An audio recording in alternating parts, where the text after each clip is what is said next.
Bonjour à toutes et tous, bienvenue dans ce nouveau numéro de Maxi-Test, votre magazine d'actualité automobile. Nous nous trouverons à Paris, au DS World, vitrine de la marque premium du groupe PSA, DS. DS Automobile, désormais indépendant, s'appuie sur son héritage des années 50 avec les icônes DS et SM et affiche l'objectif de s'établir comme une marque mondiale dotée de 6 nouveaux modèles d'ici à 2020. Avec 400 000 voitures vendues en un an et demi, cela semble bien engagé. Dans cette édition, nous recevons un invité de marque, un chef triplement étoilé, doublé d'un grand entrepreneur qui redéfinit et fait rayonner la gastronomie aux 4 coins du monde.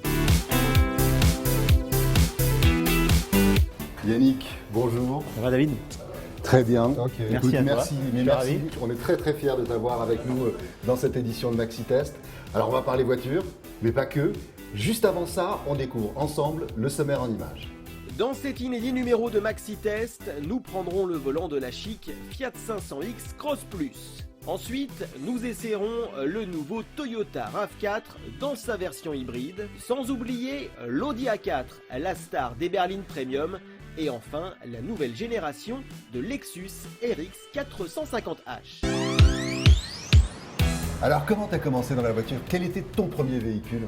Mon premier véhicule, j'ai commencé avec la GS Break de mon père, parce que j'ai hérité de sa voiture, parce qu'il venait de s'acheter une CX. Bon, je ne l'ai pas gardée longtemps parce que j'ai eu un petit problème avec elle. Mais bon, il fallait bien se faire les dents sur quelque chose, donc c'est la première voiture avec laquelle je me suis entraîné, on va dire. D'accord, et qui a marqué la fin de la carrière de cette voiture-là. Et puis ensuite? Ensuite, après, j'étais un tempérament assez sportif, j'aimais les sportifs, donc ma première voiture urbaine sportive a été une Opel Corsa GT. Avec, alors ça faisait, c'est un 1300 GT, voilà, noir, magnifique, j'étais très fier de cette voiture. Et puis ensuite j'ai passé pas mal de temps dans des 205 GTI et 309 GTI jusqu'à GTI 16. Donc toujours de la sportivité en fait. Mais je crois que la voiture c'est aussi un moyen d'évasion fort, et je crois que quand on a un peu de puissance, c'est vrai que la voiture change tout de suite de tonalité et de plaisir. Alors justement, en parlant d'évasion, nous commençons avec un tour dans les Pyrénées au volant d'une italienne intrépide, la Fiat 500X 4x4 Cross Plus. De la plaine à la glace, saura-t-elle faire bonne figure? La réponse en images.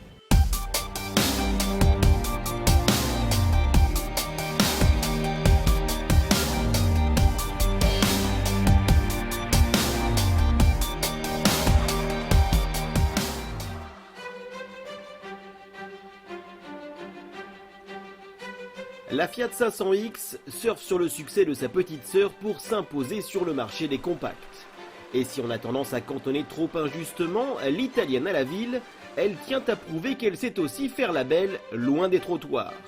En partageant ses dessous avec le Jeep Renegade, elle aborde sans peur les terrains les plus reculés tout en gardant son look de transalpine séduisante.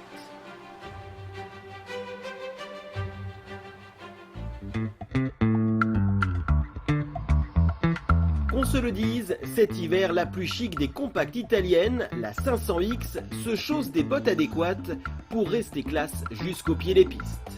Elle soigne son look et se déguise en baroudeuse. Pour ça, elle s'habille de bouclier prêt pour l'escalade et rehausse sa garde au sol pour enjamber des troncs qui joncheraient la route. Notre version Cross Plus, ainsi équipée pour affronter les terres hostiles, loin des beaux quartiers, ne perd pas pour autant de son élégance. À bord, on peut garder ses talons ou ses mocassins.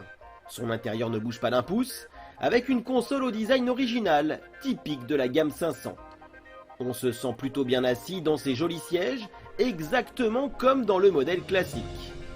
On retrouve logiquement les équipements habituels, toutes les aides à la conduite en vogue et une tablette connectée pour agrémenter le voyage.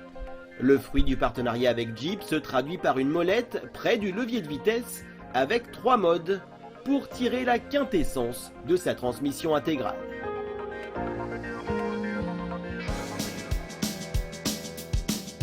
Et c'est d'abord sur les routes pyrénéennes, qui nous mènent jusqu'à la principauté d'Andorre, que nous avons mis à l'épreuve notre 500X Cross Plus. Sur le bitume, elle reste la plupart du temps en traction, avec un comportement plutôt sain. Malgré sa hauteur de caisse, elle ne fait pas preuve d'un roulis excessif. On jouit alors des 140 chevaux de son bloc diesel pour peu que l'on sélectionne le programme sport. Elle ne manque alors pas de souffle et offre de belles relances en sortant des épingles de montagne. Sa boîte automatique à 9 rapports permet justement de profiter à plein du couple généreux de ce moteur. Elle se montre douce et rapide en mode automatique, malgré une tendance à la paresse au rétrogradage. Mais prenons un peu de hauteur pour profiter de la vue au-dessus du barrage. Un environnement qui ne fait pas peur à notre 500X, prompte à salir ses guêtres. Et justement, elle dispose d'un mode dédié, ajustant la motricité et le couple entre l'avant et l'arrière. L'électronique et son armée de capteurs réagissent à la vitesse de l'éclair et tirent ainsi l'italienne des situations les plus périlleuses. Au volant, il suffit juste de bien faire attention où l'on pose ses roues, la voiture fait le reste. On essaye aujourd'hui la Fiat 500X, cousine de la Jeep Renegade, puisqu'elle partage la même plateforme, mais dans une version un peu particulière, puisqu'il s'agit de la version 4x4. Alors, il faut savoir que la transmission intégrale de la Fiat 500X est gérée par l'électronique, c'est-à-dire que ce sont les conditions d'adhérence qui vont faire qu'on bascule plus ou moins de motricité entre l'avant et l'arrière. Et moi, ce que je vous propose, c'est qu'on aille la tester dans des conditions d'adhérence particulièrement dégradées sur la glace. Notre Fiat n'en finit pas également de prouver sa polyvalence, jusque sur la glace. Dans ses pires conditions, avec une monte pneumatique appropriée, l'italienne maîtrise la glisse.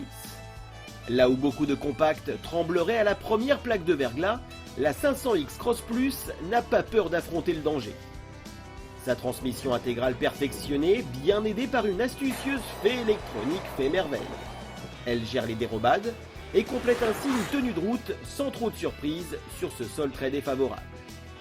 De quoi s'amuser jusqu'au bout de la nuit sur ce circuit de glace qui accueille chaque année le trophée Andros et ses spécialistes de la discipline.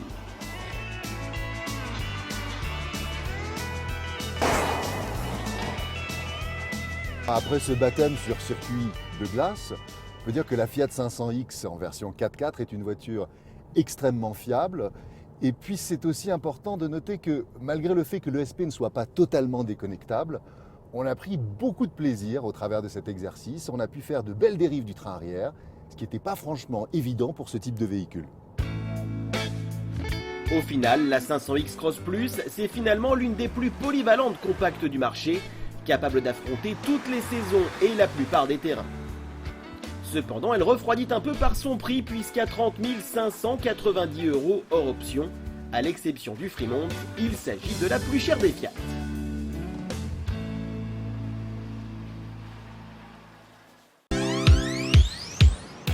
Alors, on vient de voir ces images de glisse là, assez incroyables, de la 500X qui se met en travers comme ça sur le circuit d'Andorre, qui abrite notamment, entre autres, le trophée Andros.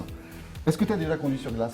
Alors j'ai déjà conduit sur glace par force, puisque quand je monte à Courchevel pour aller voir le restaurant le 1947 qui est au Cheval Blanc, les aléas de la route font que parfois les conditions sont un peu difficiles, donc c'est très plaisant et très marrant. Ouais. Et alors justement, est-ce que cette compétition-là, le trophée Andros, ça ferait partie des choses qui pourraient te tenter ? J'aimerais bien faire ça, ouais. Franchement, ça c'est un truc assez marrant à faire. Je te remercie. Avec plaisir, tu penses. Alors là, on change totalement de registre. La 4e génération de RAV4 se restyle et vient affronter ses concurrents Qashqai et Kadjar avec un plus, sa motorisation hybride. Partons à sa découverte dans les hauteurs d'Alicante.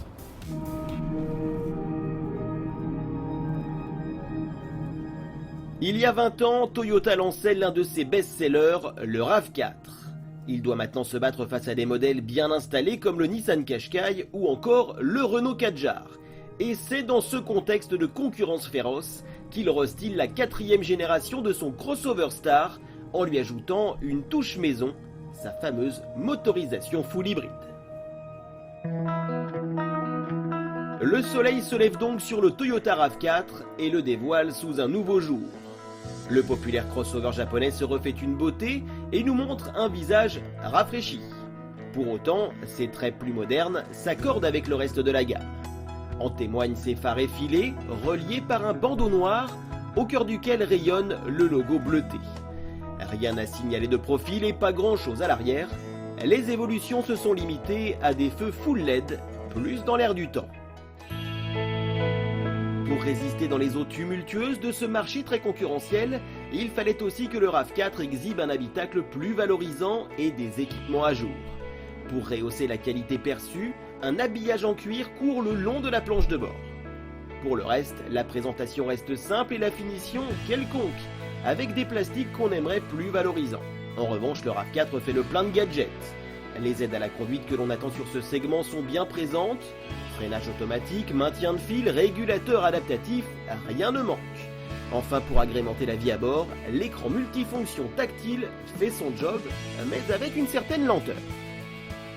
En adoptant la technologie hybride, le Toyota RAV4 devient plus écologique, c'est sûr, mais aussi plus puissant puisqu'il comporte désormais 197 chevaux grâce à l'adjonction d'un moteur thermique et d'un bloc électrique couplé à une boîte CVT. C'est une combinaison bien connue qui est épatante dès lors qu'on se situe dans un contexte de conduite urbaine ou coulée. On apprécie un peu moins le bruit lors des montées en régime lorsqu'on sollicite le gros de la puissance. L'avantage, c'est que celle-ci est là. Sous le capot, on trouve bien les deux blocs essence et électrique qui développent jusqu'à 197 chevaux ensemble. En quittant la ville côtière de Benidorm, nous profitons du moteur électrique qui adoucit la conduite urbaine. Même si le thermique prend le relais, dès que l'on enfonce trop la pédale ou dès 40 km/h, les à-coups sont inexistants. En tant que full hybride, donc non rechargeable, le RAV4 n'a pas besoin de se brancher sur le réseau pour profiter de l'électricité produite par les barrages de la région. Avec une telle cavalerie, on s'attend à profiter de solides relances, sauf que la boîte à convertisseur donne la désagréable sensation de faire patiner le moteur. Les bruyantes montées en régime finissent par nous fatiguer sur les routes de montagne. La tenue de route de son côté n'est pas mauvaise, mais les mouvements de caisse mériteraient d'être un peu mieux contenus. Dès lors, il faut oublier toute tentative de conduite dynamique. Le RAV4 n'aime pas ça. En redescendant vers la ville, la voiture se montre plus silencieuse et recharge la batterie très efficacement. De quoi profiter à l'arrivée de 3 bons kilomètres d'autonomie électrique. Le châssis réglé pour le confort se montre en revanche nettement moins à l'aise que ses concurrents en virage. Pour ménager les occupants, il faut donc adopter la plupart du temps une allure de sénateur. La consommation peut se maintenir en dessous des 10 litres avec le mode le plus favorable, mais pour ne pas trop gréver l'agrément, on roule avec le programme Sport qui tire le meilleur des deux moteurs. Dans ces conditions, le réservoir se vide logiquement plus rapidement. Au final, le gros point fort de ce RAV4 hybride, c'est d'abord sa douceur de conduite en ville. Sa consommation maîtrisée également, même si le gain paraît moins évident en dehors des agglomérations. Mais il coûte cher, à partir de 33 400 € et jusqu'à 42 000 € avec toutes les options.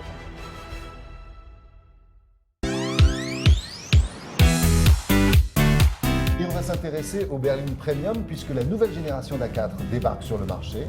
Reste-t-elle la reine de sa catégorie? C'est ce que nous allons voir en remontant les gorges du Verdon.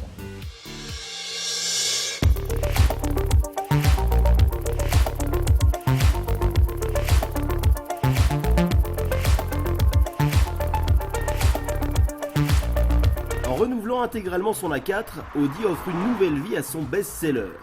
De quoi lutter à armes égales avec la récente Mercedes classe C et d'ici peu la prochaine génération de BMW série 3.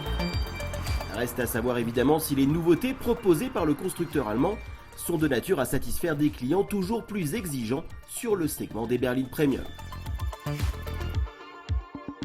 Si la silhouette de cette nouvelle Audi A4 reste dans la même veine que celle de sa devancière, il faut tout de même lui reconnaître quelques évolutions, à l'avant notamment, avec une calandre plus en relief et des phares au regard plus acéré.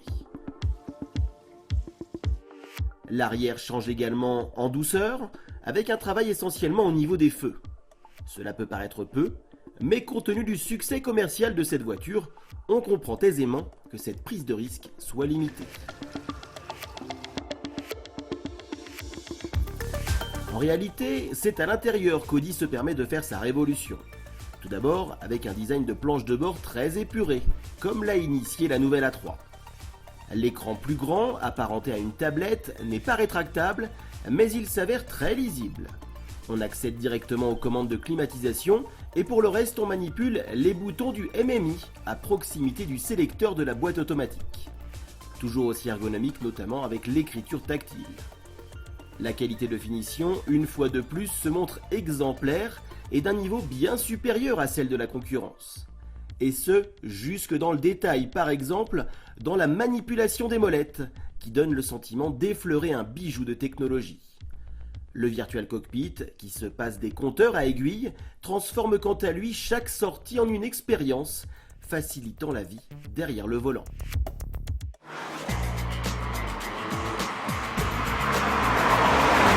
À l'usage, le comportement de cet Audi A4, déjà de haut niveau sur la génération précédente, gagne encore en agrément. Le confort de roulement progresse sensiblement. En outre, l'insonorisation couplée au moteur essence de notre modèle d'essai participe beaucoup au sentiment de quiétude qui se dégage dans l'habitacle. Impression renforcée par l'utilisation d'une suspension pilotée.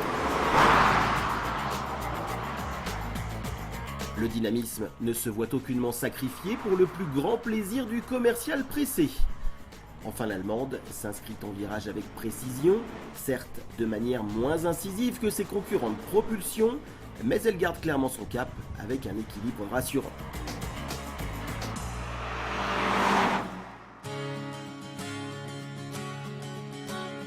Côté moteur, le puissant couple offert par le bloc de 150 chevaux de notre version d'essai permet de profiter de reprises énergiques. Cela fait de lui un bon compagnon de route pour s'affranchir aisément d'un semi-remorque par exemple, qui retarderait le planning.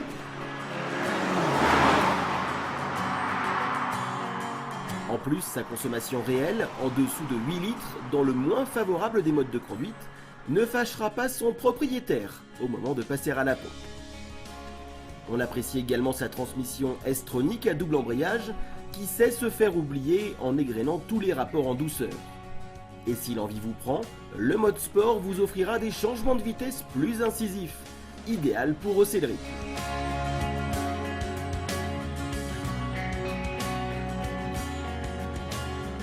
Bien que ces tarifs démarrent à 30 850 € en diesel, on s'attend à ce que le panier moyen tourne plutôt autour des 40 000 € pour les professionnels aimant valoriser leur véhicule avec quelques options.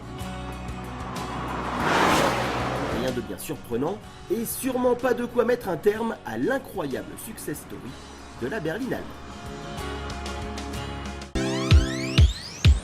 Alors Yannick, nous sommes à présent devant le nuancier des cuirs à partir desquels les clients DS font leur sélection. L'air est clairement à la personnalisation. Est-ce qu'on ne peut pas établir une analogie entre l'identité et les couleurs qu'un grand chef donne à ses plats? Alors moi, ce que j'aime bien ici, c'est le savoir-faire français. Et je crois qu'on se retrouve bien parce que l'idée d'aller chercher au fin fond de ce que l'on sait, le savoir-faire nouveau, une personnalisation, quelque chose que les clients n'ont pas l'habitude d'avoir ailleurs, c'est finalement ça, le succès d'une entreprise. C'est d'aller chercher dans la créativité ce qui fait l'emblème de notre pays. On a beaucoup de chance ici et je crois qu'il faut continuer à progresser et en tout cas à regarder dans cette direction. Très bien. C'est effectivement très intéressant. Alors, on me racontait que entre les différentes possibilités de personnalisation, les selleries, les surpiqûres, les jantes, les combinaisons de couleurs de toit, on arrivait jusqu'à 8 millions de véhicules distincts. Alors ça, j'adore parce qu'en fait, en cuisine, c'est pareil. J'ai développé un nouveau système pour parler de nouvelles sauces. La sauce, c'est quand même un savoir-faire français, mais il fallait en faire un moderne. Donc j'ai travaillé sur un système d'extraction, c'est-à-dire j'extrais des aliments un par un le goût qu'ils ont. Une réduction que l'on faisait par le chaud avant, qui est faite par le froid aujourd'hui, et qui me permet de composer mes sauces à l'infini. Donc on se retrouve bien sur le même chemin. Nous restons dans le luxe avec la nouvelle génération du pionnier des SUV hybrides, le RX 450H. Peut-il toujours s'imposer? C'est au Portugal que nous l'avons mis à l'épreuve.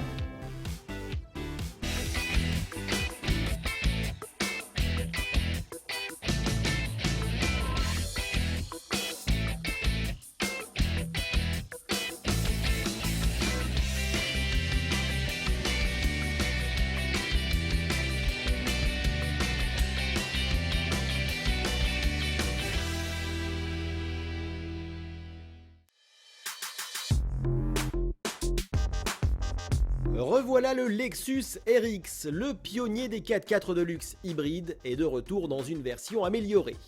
Et il ne compte pas le faire en catimini. Les designers se sont encore lâchés, comme sur le NX. Ainsi, son look futuriste et atypique, à l'instar d'un concept car, le différencie nettement de ses concurrents. Son regard diamanté et acéré, cet énorme calandre, ou encore ce profil fuselé, Tous ces éléments font mouche et le RX fait tourner les têtes. On aime ou on n'aime pas, mais une chose est sûre, il ne laisse pas indifférent. Cerise sur le gâteau, il change également à l'intérieur avec une présentation à la Lexus, c'est-à-dire moderne et de qualité. On ne passe pas à côté de l'énorme tablette façon BMW sur la planche de bord. Évidemment, il s'équipe de tous les gadgets dernier cri. Cela dit, pour un véhicule si haut de gamme, on aimerait un peu plus de raffinement.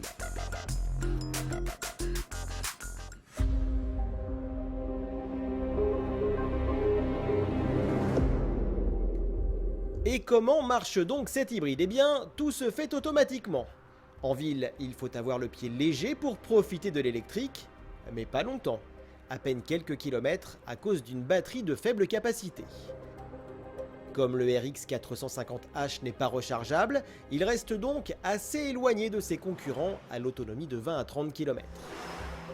En plus de cela, le V6 se réveille des 30-40 km/h pour compléter la puissance insuffisante du moteur électrique quand on a besoin d'accélérer franchement.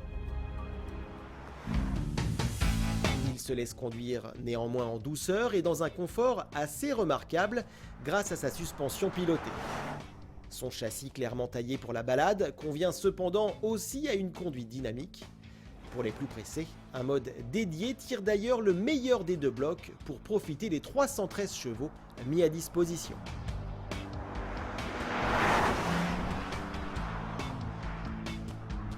Ceci étant, il vaut mieux laisser l'électronique choisir le mode le plus propice pour optimiser votre consommation. En agglomération, elle tourne autour des 6 à 7 litres avec de bonnes phases de recharge. Sortie de ces situations, en revanche, elle s'envole à 10 litres en moyenne. Du coup, on se demande si le jeu en vaut vraiment la chandelle face à un diesel de même puissance à la consommation moins fluctuante. Alors qu'il fut à la pointe en refusant d'être plug-in, le japonais fait désormais malheureusement un peu moins bien. Et pour le portefeuille aussi, un X5 hybride rechargeable et technologiquement plus avancé coûte bien moins cher, environ 70 000 € pour l'allemand contre au moins 83 000 pour le Lexus. Malgré ses prestations en hausse, le Lexus RX 450H ne peut plus compter sur sa seule technologie pour convaincre.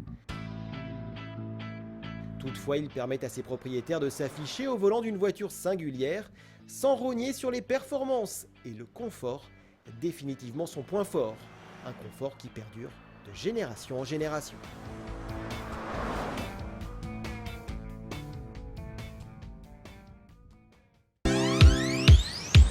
Alors, après le RX 450H, il y a également deux modèles de la gamme RC qui vont arriver chez Lexus, donc une actualité assez chargée. Quels sont tes projets, Yannick? Alors le projet qui m'occupe le plus de temps aujourd'hui, c'est de faire rentrer le pavillon Ledoyen dans le 21e siècle. Donc on est chez DS et c'est pas un hasard que nous sommes ici. Vous en saurez un peu plus tard, je vous donnerai un peu les grandes lignes. Et on refait entièrement la salle à manger, donc cuisine et salle à manger complètement moderne, avec un esprit nouveau, avec une vue sur les Champs-Élysées fabuleuse. Donc c'est quelque chose exceptionnel pour nous. Donc on va rendre un projet exceptionnel. C'est une aventure que tu as initiée il y a quoi? Il y a 1 an et demi maintenant à peu près? L'arrivée au pavillon Ledoyen, c'est 1 an et demi. Et donc aujourd'hui, nous sommes prêts à planter cette maison sur le mapping mondial. Très bien, bah écoute, c'est vraiment tout ce qu'on te souhaite. Mille merci d'avoir répondu présent pour cette invitation. À bientôt, cette émission touche désormais à sa fin. Nous quittons Paris et le DS World pour vous donner rendez-vous le mois prochain dans Maxi Test et à bientôt sur l'antenne de Motors TV.